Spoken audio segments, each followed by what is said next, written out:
আজ আমি বানাবো পাঞ্জাবি ফিশ কারি। এটা বানাতে ঘরোয়া কিছু উপকরণই যথেষ্ট। Hello friends, welcome back to my channel মিষ্টি ক্লাম। আমি চন্দ্রিমা হাজির হয়েছি আবারও একটা নতুন রেসিপি নিয়ে। আশা রাখছি এই রেসিপিটাও আপনাদের ভীষণই পছন্দ হবে। আজ আমি বানাবো পাঞ্জাবি ফিশ কারি। আসুন দেখে নেওয়া যাক কিভাবে এই রেসিপিটা আমি বানাই। ভিডিও ভালো লাগলে লাইক, শেয়ার আর কমেন্ট করতে ভুলবেন না। অবশ্যই আমার চ্যানেলটি সাবস্ক্রাইব করে পাশে থাকা বেল আইকনটা প্রেস করে দেবেন। আসুন দেরি না করে চটপট দেখে নেওয়া যাক আমার আজকের recipe Punjabi fish curry. Punjabi fish curry বানাবার জন্য এখানে আমি 4 পিস কাতলা মাছ নিয়েছি। প্রথমে মাছটাকে ম্যারিনেট করে নেব।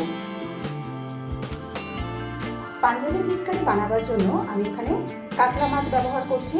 প্রথমে মাছটাকে ম্যারিনেট করে নেব। আপনারা কাতলা মাছের জায়গায় কিন্তু রুই মাছও ব্যবহার করতে পারেন। দিয়ে দিচ্ছি পরিমাণ মতো নুন,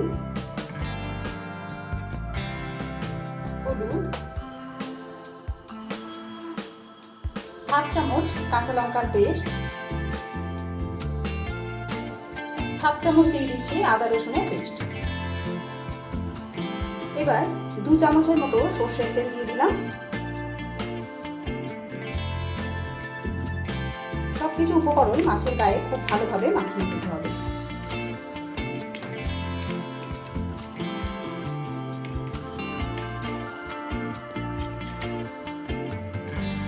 এইভাবে আমি 15 মিনিট রেখে দেব।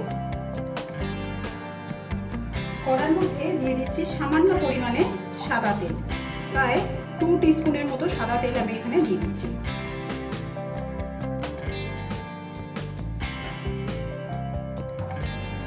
একটা বড় সাইজের কেটে রাখা পেঁয়াজ, একটু বড় বড় করে পেঁয়াজটাকে কেটে নিয়েছি। এটাকে এবার তেলের মধ্যে দিয়ে দেব।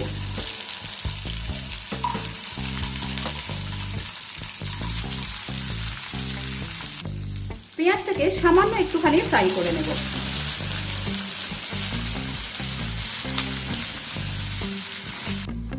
পেঁয়াজ হালকা করে ভেজে নেওয়া হয়ে গেলে অ্যাড করে দিচ্ছি একটা মিডিয়াম সাইজের টুকরো করে কেটে রাখা টমেটো। এবার পেঁয়াজ আর টমেটোটাকে হালকা করে একটুখানি ভাজা করে নেব।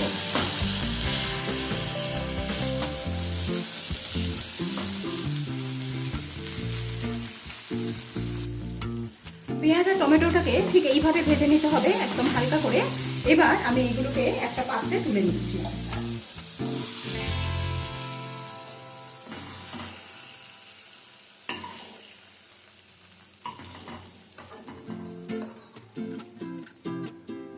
পেঁয়াজ আর টমেটো ভাজাটা ঠান্ডা হয়ে গেলে আমি একটা মিক্সিং জারের মধ্যে দিয়ে দেব।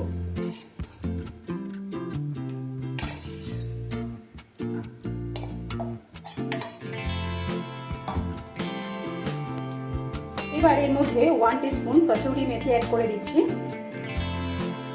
হাফ টিস্পুন গোটা জিরে, 1.5 টিস্পুন গোটা ধনে, হাফ টিস্পুন হলুদ, 1 teaspoon Kashmiri red chilli powder, সামান্য পরিমাণ জল অ্যাড করে একটা ফাইন পেস্ট বানিয়ে নেব। মাছগুলো ভাজার জন্য কড়ার মধ্যে দিয়ে দিচ্ছি সাদা তেল। তেল ভালো মতো গরম হয়ে গেলে তারপরে মাছের টুকরোগুলো ছেড়ে দেব।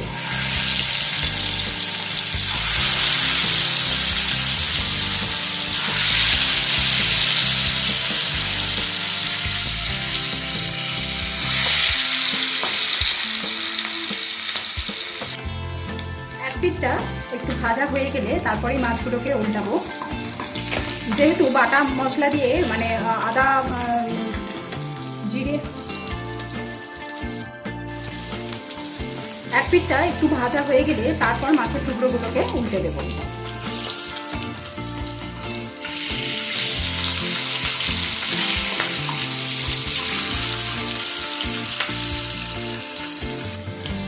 এইভাবে মাছগুলোকে উল্টে পাল্টে একটু ভেজে নিতে হবে।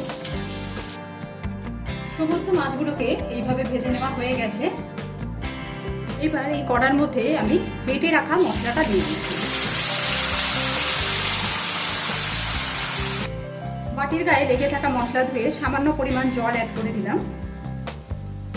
এবার পরিমাণ মতো নুন অ্যাড করছি। মশলাটাকে ভালো করে কষিয়ে নেব।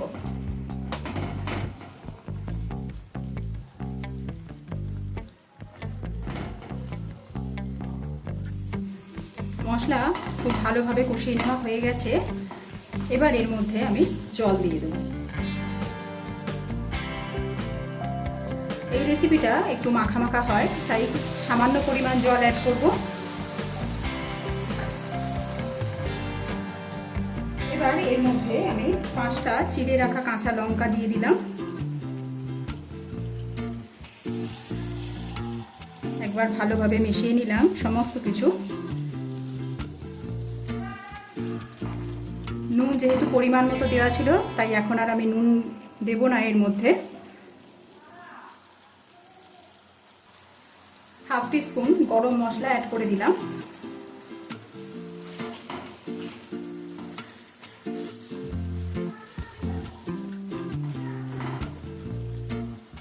এবার এর মধ্যে আমি ভেজে রাখা মাছের টুকরোগুলোকে দিয়ে দেবো।